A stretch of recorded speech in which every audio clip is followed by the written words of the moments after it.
अब हम आपको दिखाने जा रहे हैं दिल्ली में हुई हिंसा की वो तस्वीर जिसमें एक जाबाज सिपाही शहीद हो गया। दिल्ली पुलिस के एक अफसर की जान पर बनाई और दूसरे अफसर ने जान पर खेलकर अपने सीनियर की जान बचाई। दिल्ली हिंसा की ये कहानी तो अब तक आपने सुनी होगी, लेकिन जब दिल्ली पुलिस दंगाइयों से चौतरफा घिरी हुई थी उस वक्त वहां कैसा मंजर था, ये पहली बार सामने आया है।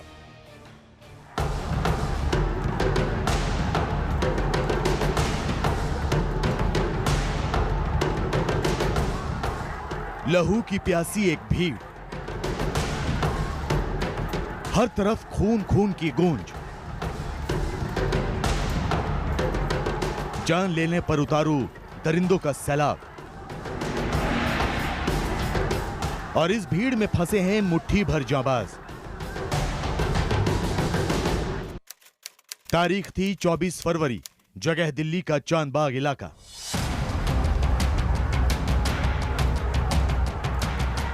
यहीं पर खून की प्यासी एक भीड़ ने जो तांडव किया उसकी बहुत सी कहानियां अब तक सामने आ चुकी हैं, लेकिन भीड़ ने जो कोहराम मचाया था उसकी तस्वीरें पहली बार सामने आई। सैकड़ों की इस भीड़ के निशाने पर थे मुट्ठी भर सिपाही, जिन्हें खून खराबे पर उतारू इस भीड़ को काबू करने का फर्ज भी निभाना था और इन हैवानों से अपनी जान भी बचानी थी।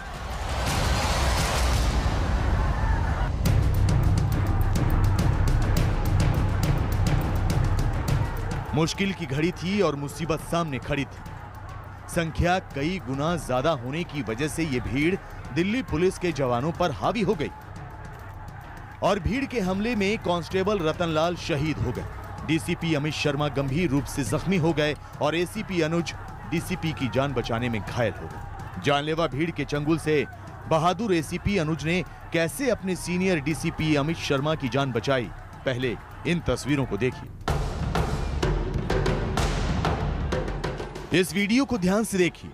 भीड़ लगातार पत्थर बरसा रही है, बीच बीच में धमाके की आवाज भी आ रही है। ये धमाके भीड़ की ओर से हो रही फायरिंग के हैं। भीड़ आगे बढ़ रही है और पुलिस के जवान जान बचाने की कोशिश में। पेड़ के नीचे तो पुलिस के जवानों पर भीड़ पूरी तरह से हावी हो जाती है। भीड़ के इस हमले में डीसीपी अमित शर्मा बुरी तरह जख्मी हो जाते हैं। इसी दौरान एसीपी अनुज ने जख्मी डीसीपी को भीड़ से बचाया और फिर पुलिस के जवान उन्हें सुरक्षित जगह लेकर जाते हैं। डीसीपी अमित शर्मा को बचाने में एसीपी अनुज ने अपनी जान की बाजी लगा दी। वो खून की प्यासी भीड़ के सामने चट्टान की तरह खड़े हो गए, जिसमें उन्हें भी चोट आई। हम आपको एसीपी की जुबानी सुनाते हैं 24 फरवरी की कहानी।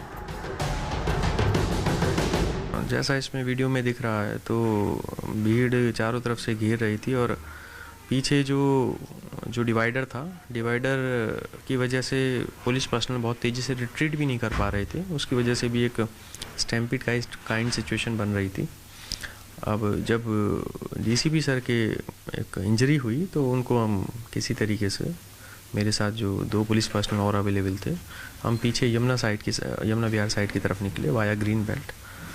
क्योंकि उस वक्त तक वहाँ पर इतना हम एक्सपेक्ट कर रहे थे कि ये जो फेंसिंग है वो as a wall, as a barrier भी काम करेगा, तो वही हमें सबसे सेफ इवैक्यूएशन लगा। पुलिस की मौजूदगी में ये भीड़ इतनी उग्र हो गई कि पुलिस वालों की जान लेने पर आमादा हो गई। डीसीपी अमित को बचाने में जख्मी हुए एसीपी अनुज तो फिर भी बातचीत कर रहे हैं, लेकिन डीसीपी अमित अब भी अस्पताल में जिंदगी और मौत की जंग लड़ रहे हैं। उनकी पत्नी 24 फरवरी के उस मंजर को याद करके आज भी सिहर उठती हैं। वो बिल्कुल उम्मीद खो चुके थे कि वो अब बचेंगे। उनका हमेशा यही कहना था उस टाइम पे कि पूजा अब मैं नहीं बचूंगा, मेरे बच्चों का ध्यान रखना।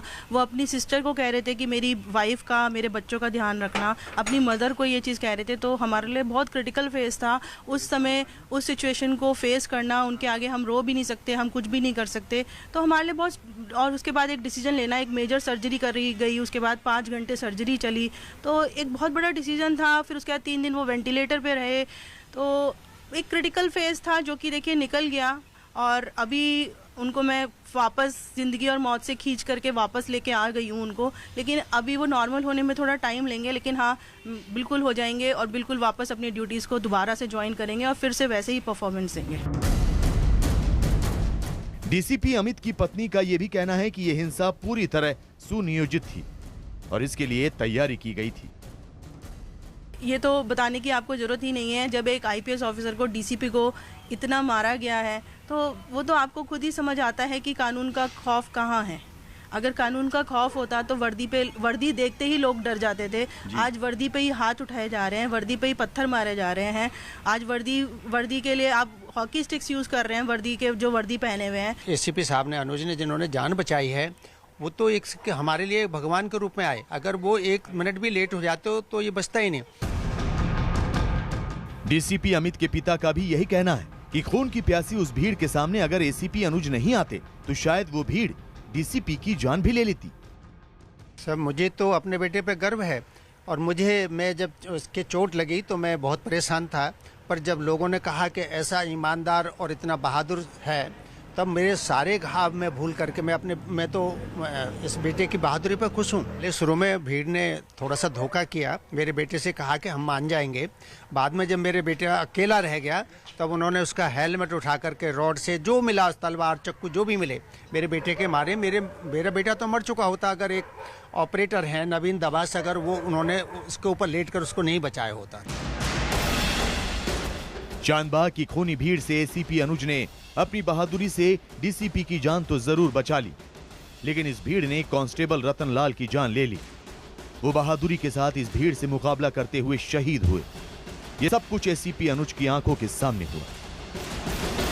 रतन इनिशियली कोलैप्स हुआ था तो फर्दर इंस्ट्रक्शंस पे रतन को तुरंत वहाँ से हमने पीछे की साइड इवैक्यूएट करवा दिया था। कुछ और पुलिस पर्सनल जो थे उन्होंने उसको इवैक्यूएट किया था। मीनवाइल भीड़ और ज़्यादा चार्ज अप हो गई थी और नंबर और ज़्यादा स्वेल कर गया था। तो मेरा प्राइमरी कंसर्न, जैसे मैंने पहले बताया था कि डीसीपी सर थे, तो सर को लेकर हमारा वही था कि सर को एक बार हम अपने साथ रख लें, अपने साथ कंटेन कर लें और उसके बाद उनको कितनी जल्दी से हॉस्पिटलाइज हम करा सकें।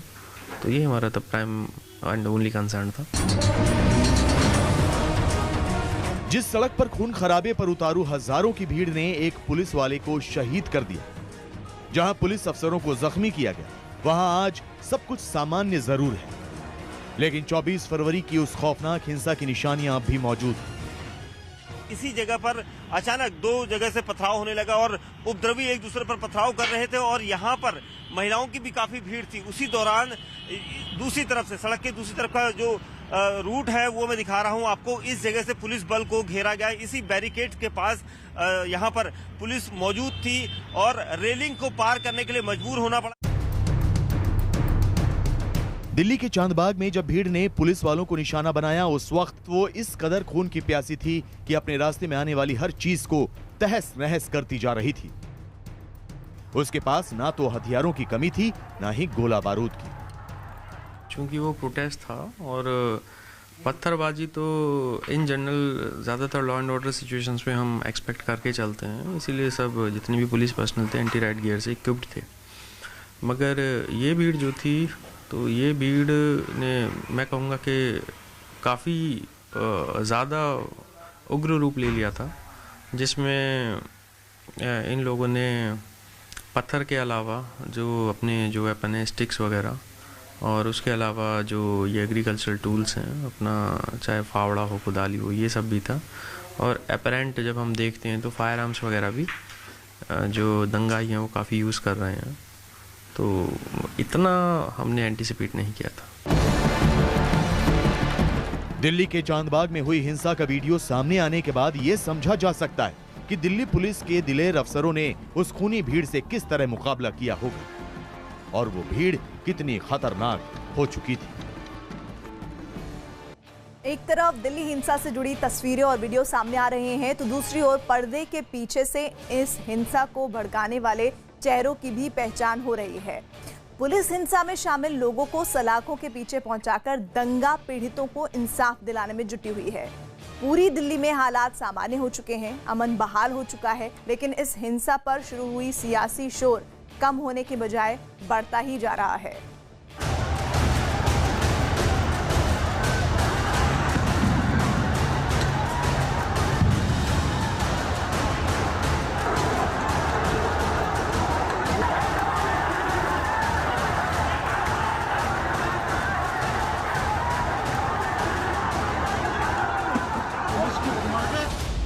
दिल्ली में हिंसा की आग किसने लगाई? दिल्ली को हिंसा की आग में किसने जलाया? दिल्ली के दामन पर दंगों का दाग लगाने वाले कौन थे? शाहरुख, क्यों चलाई थी आपने गोली? बताओ।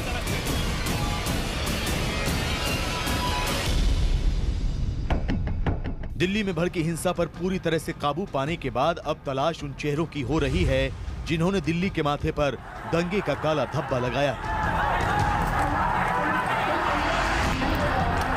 पुलिस अब हर उस चेहरे की पहचान करने में जुटी है जो दंगों के दौरान हैवान बन गए थे।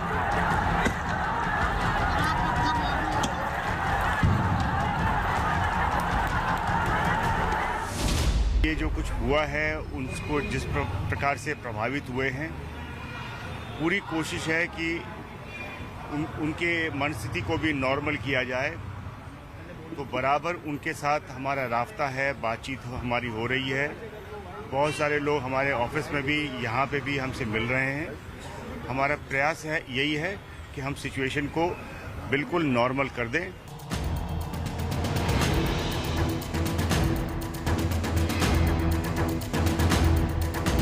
दिल्ली में हुई हिंसा को लेकर आम आदमी पार्टी के निलंबित नेता ताहिर हुसैन पर कई संगीन आरोप लगे हैं, जिसके बाद से ही ताहिर लापता थे। काफी दिनों तक पुलिस से आंख मिचौली खेलने के बाद आखिरकार ताहिर पुलिस के शिकंजे में आ ही गए। ताहिर के लिए छिपने की जब सभी दरवाजे बंद हो गए तो उन्होंने अदालत में सरेंडर कर दिया। ताहिर पर दिल्ली हिंसा में शामिल होने का आरोप है। उनके घर से दंगे में इस्तेमाल होने वाले हथियार मिले थे, जिसके बाद से ताहिर फरार हो गए थे। 5 मार्च की दोपहर उन्होंने अदालत में सरेंडर कर दिया, जिसके बाद उन्हें पुलिस कस्टडी में भेज दिया गया। ताहिर अब क्राइम ब्रांच की कस्टडी में है। ताहिर अब क्राइम ब्रांच के सवालों के घेरे में होंगे और उन्हें अपने घर में मिले हथियारों के बारे में पुलिस के सवालों का सामना करना होगा।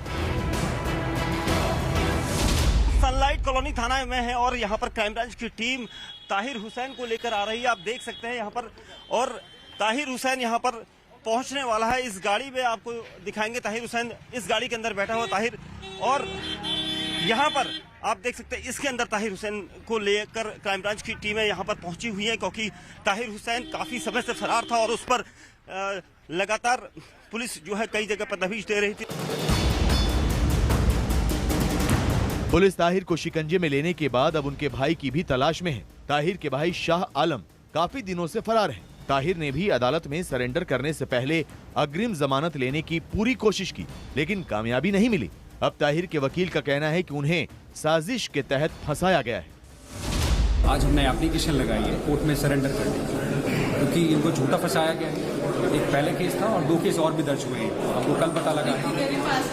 हम लोग चाह रहे हैं कि इन्वेस्टिगेशन ज्वाइन किया जाए जो सच कोर्ट के सामने आ सके। तो हमने एप्लीकेशन लगाई है जिससे हमने आर्गुमेंट सुन लिए हैं। दिल्ली पुलिस अब हिंसा में ताहिर के रोल की जांच शुरू कर रही है, क्योंकि ताहिर की ये दलील है कि उन्हें गलत ढंग से फंसाया गया है और जब हिंसा हुई तो वो उस घर में मौजूद ही नहीं थे। लेकिन अब उन्हें पुलिस के सामने ये साबित करना होगा।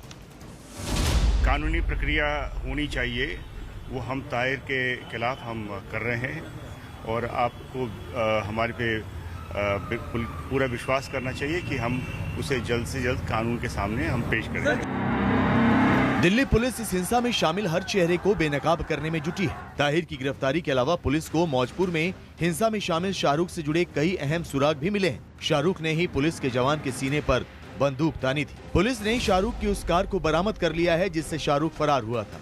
ये कार उत्तर प्रदेश के शामली से बरामद की गई है। इसी कार से शाहरुख अलग अलग शहरों में भाग रहा था। पुलिस एक तरफ दिल्ली हिंसा से जुड़े चेहरों को बेनकाब कर रही है, वहीं हिंसा प्रभावित इलाकों में लोगों का भरोसा वापस लौटाने का काम भी किया जा रहा है। इस सिलसिले में दिल्ली के उपराज्यपाल ने भी उन इलाकों का दौरा किया है जहां हिंसा भड़की थी। पुलिस और प्रशासन की अब पूरी कोशिश यही है कि दिल्ली के माथे पर लगे दंगे के कलंक को जल्द से जल्द साफ किया जाए।